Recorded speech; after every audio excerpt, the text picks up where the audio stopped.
दोस्तों, स्वागत है आपका एक्सेल के इस लर्निंग ट्यूटोरियल सीरीज में। तो चलिए आज हम जानेंगे एक्सेल के अंदर कुछ न्यूमेरिकल फंक्शन के बारे में, जैसे sum, product, max, mean, count, average, int और मोड। तो चलिए इन सारे फंक्शन को हम एक एक कर एक्सेल में समझते हैं। चलिए हम एक्सेल के अंदर आ चुका हूँ।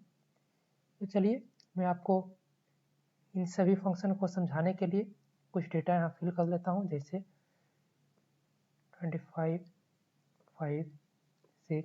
चलिए मैं यहाँ एक इंसर्ट कर लेता हूँ आपका रो। चलिए मैं यहाँ बता देता हूँ कि यहाँ सम है। चलिए तो मैं अपना पहला फंक्शन जो है वो सम के से स्टार्ट करता हूँ। तो सम फंक्शन जो है हमारा, वो फंक्शन हम किसी भी डेटा को सम करने के लिए यूज करते हैं। जैसे कि मुझे यहाँ इस सेल में इन सारे डेटा को ऐड करना है, तो मैं अपना चाहूँ तो सम फॉर्मूला से, सम फंक्शन से इस डेटा को ऐड कर सकता हूँ। जैसे आप देखिए कि आप यहाँ आपका जो इंडिकेट कर रहा है आपको फंक्शन के, तो आपसे यहाँ देखिए एक नंबर मांग रहा है। जो नंबर आपको यहाँ ऐड करना है वो नंबर आप यहाँ इंसर्ट कर सकते हैं। जैसे मुझे यहाँ 25, उसके बाद नेक्स्ट नंबर आपको देना है जैसे 5, उसके बाद नेक्स्ट नंबर आपको अगर देना है तो 6। देखिए मैं इसके बाद ब्रैकेट क्लोज करके इंटर प्रेस करूँगा तो हमारा सम जो है वो निकल गया। उसी तरह से मैं देखिए आपको एक तरीका और बता देता हूँ, जैसे इक्वल टू सम। यहाँ मैं चाहूँ तो अपने डेटा के सेल एड्रेस भी डालकर सम कर सकता हूँ। जैसे देखिए 25 के का जो सेल एड्रेस था वो A2 था, मैंने A2 दे दिया।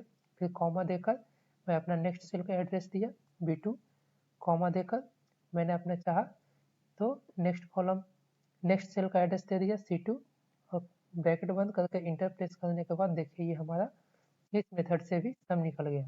लेकिन मैं आपको बता दूं, ये जो मैंने ये नंबर देकर जो सम ऐड किया था वो वैल्यू मेथड से था, और ये जो नीचे मैंने किया इस सेल के एड्रेस दे करके मैंने किया। तो इसमें एक फ़ायदा है कि अगर आप सेल के अंदर वैल्यू अगर आप चेंज कीजिएगा तो आपके यहाँ रिजल्ट में भी चेंजिंग हो जाएगी। जैसे कि मैं यहाँ देखिए 5 से इसे 10 कर देता हूँ, और जैसे ही देखिए ये वैल्यू चेंज हुआ, ये 36 से 41 हो गया। लेकिन यहाँ जब मैंने वैल्यू दिया था वो चेंजिंग नहीं हुआ, क्योंकि ये वैल्यू से ऐड किया हुआ था। और यहाँ पर मैंने सेल रेफरेंस दिया था, जिसके कारण जैसे ही मैंने सेल में डेटा चेंज किया, यहाँ ऑटोमेटिक रिजल्ट में भी चेंज हो गया। तो आप चाहें तो अपना सेल एड्रेस दे करके भी अपने फंक्शन को एग्जीक्यूट कर सकते हैं, और ये सबसे बेस्ट वे होता है ताकि आपके रिजल्ट में भी चेंजिंग हो जाए। इसी तरह से मैं अपने नेक्स्ट फंक्शन पे आता हूँ। वह है हमारा, वो फंक्शन हमारा है प्रोडक्ट।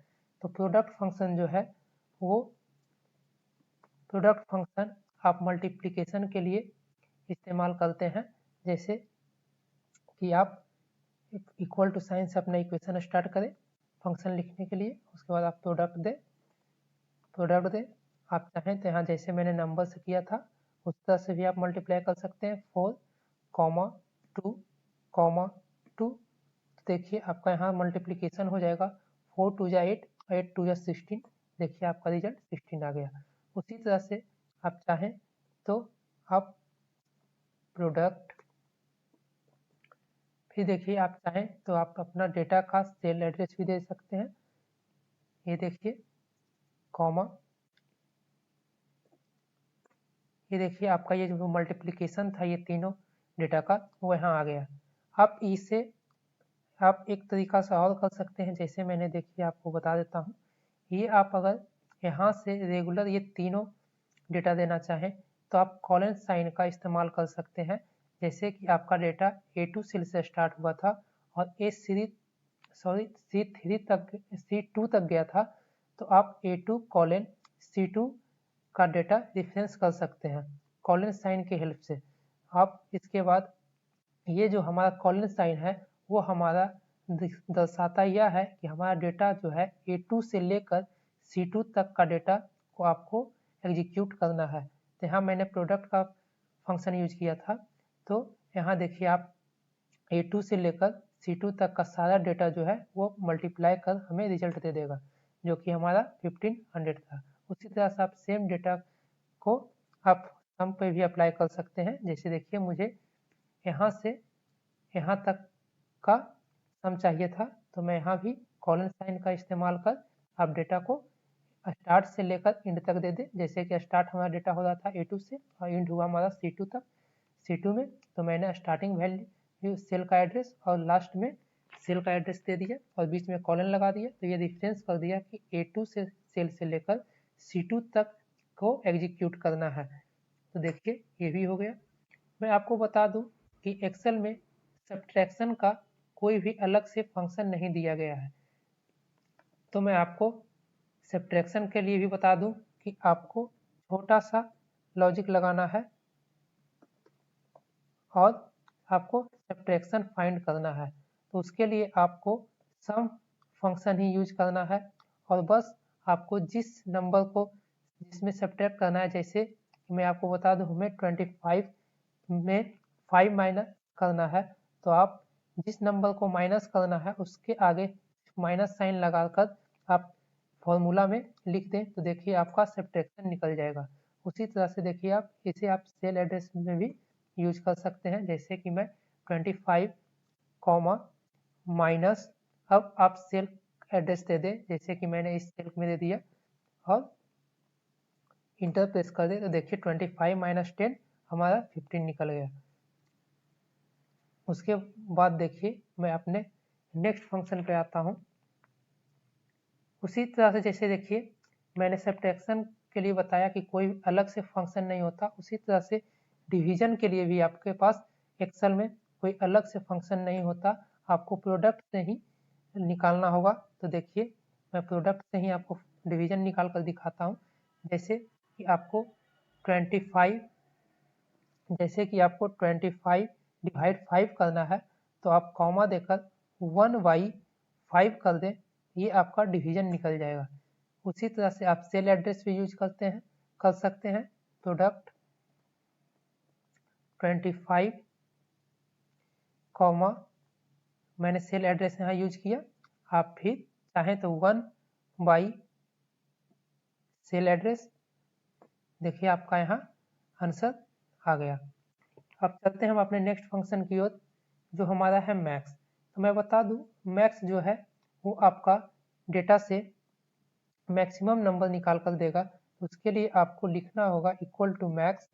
उसके बाद आपको जिस डेटा से मैक्सिमम नंबर फाइंड करना है वहाँ आप जैसे यहाँ मैनुअली भी डाल सकते हैं। जैसे मुझे 45, 55, 99, तो आप देखिएगा कि इसमें जो ये तीनों नंबर में आपका जो मैक्सिमम नंबर है वो आपको रिजल्ट में आ जाएगा। यहाँ जैसे देखिए आपका मैक्सिमम था 99 तीनों नंबर से, तो आपको यहाँ आ गया। उसी तरह से आप चाहें तो और भी डेटा बढ़ा सकते हैं, जैसे 102, 44।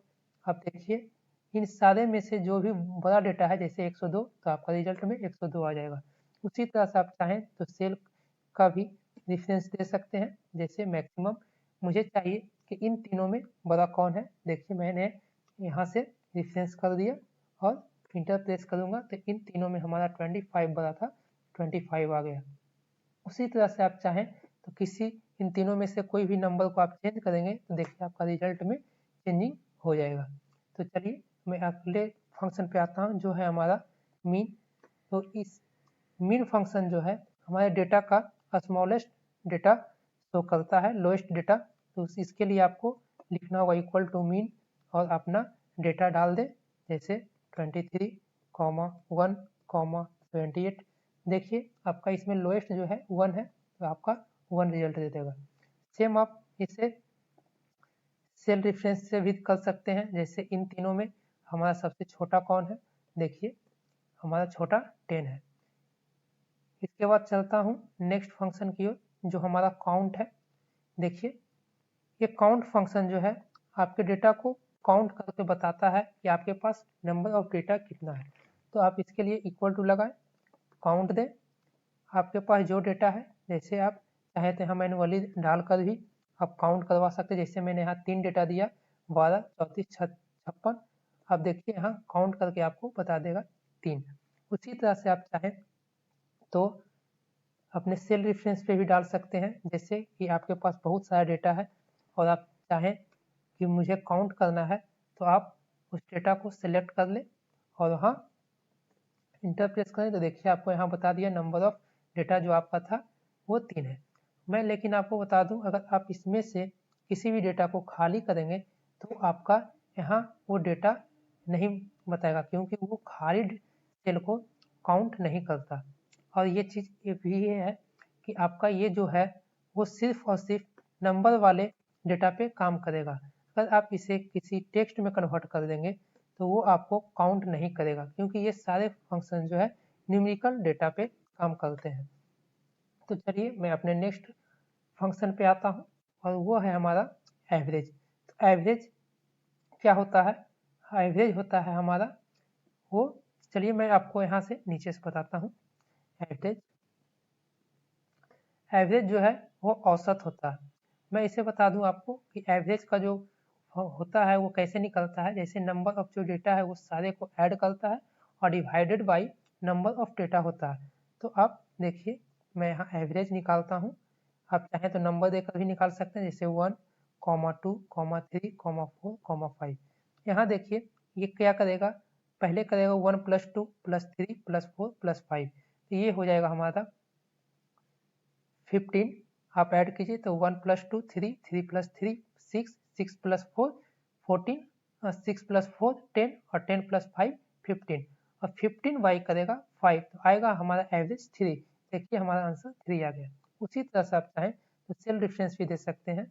आप लिखिए आप एवरेज, उसके बाद आपको जहाँ से जहाँ तक का आपको एवरेज निकालना है वहाँ रेफरेंस कर दें और इंटर प्रेस करें। देखिए इन तीनों का सम कीजिएगा तो आपका एवरेज जो है इन तीनों का ये निकलेगा। मैं अब आता हूँ नेक्स्ट फंक्शन की ओर और वो है हमारा इंट। तो इंट फंक्शन जो है वो हमारा, जैसे कि आपके पास कोई नंबर है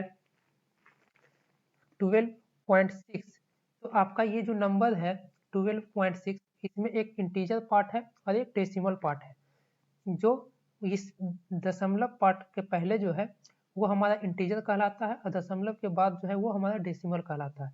तो आप देखिएगा जब हम किसी भी डेटा पे इंट इस्तेमाल करते हैं तो वो हमारा सिर्फ और सिर्फ इंटीजर पार्ट का डेटा देता है। जैसे कि मैं यहाँ आपको दिखा देता हूँ 23.6, जैसे ही मैंने इसमें डेटा में डाला तो ये सिर्फ और सिर्फ हमारा इंटीजर पार्ट शो किया, डेसिमल पार्ट को हटा दिया। उसी तरह से आप चाहें तो सेल रेफरेंस भी दे सकते हैं। इंट मैंने दे दिया है सेल B6 जिसमें हमारा 12.6 डेटा था। देखिए आपका डेसिमल पार्ट हटा दिया और सिर्फ इंटीजर पार्ट को यहाँ रिजल्ट में दिया। तो आपको इंट समझ में आया होगा। चलते हैं हम अपने नेक्स्ट फंक्शन की ओर जो हमारा मोड है। तो जो मोड फंक्शन हमारा जो है वो हमें रिमाइंडर देने का काम करता है। तो देखिए आप जैसे ही मोड फंक्शन का इस्तेमाल किए तो आपको यहाँ सिंटेक्स मोड का शो कर रहा है। तो आप यहाँ देखिए नंबर मांग रहा है तो आप नंबर दीजिए। मैं आपको बता दूं नंबर यहाँ क्या होता है। जैसे आप किसी भी नंबर में डिवाइड करते हैं तो जिस नंबर में डिवाइड करते हैं वो नंबर आपको देना है, और डिवीजन जिससे आप भाग देते हैं, जैसे मैंने यहाँ दिया 15 और भागा हमें करना है इससे 2 से। तो आप देखिए यहाँ हमारा ये जो 2 है वो डिवीजन हो गया, और जब हम 2 से भागा 15 में देंगे तो हमारा रिमाइंडर शेष जो बचेगा वो 1 आएगा। देखिए आपका जो रिमाइंडर आएगा वो यहाँ शो कर देगा। उसी तरह से जब आप इसे चाहें तो किसी सेल पे भी इस्तेमाल कर सकते हैं। जैसे मैं यहाँ दे देता हूँ मोड 25 का सेल एड्रेस था A2, कॉमा, और मैं यहाँ दे देता हूँ B2। अब देखिए इसका जो रिमाइंडर होगा वो 0 देगा, क्योंकि हमारा 25 जो है 5 से पूर्णतः कट जाता है। तो उम्मीद करता हूँ ये सारे फंक्शंस आपको समझ में आए होंगे। Thanks for watching.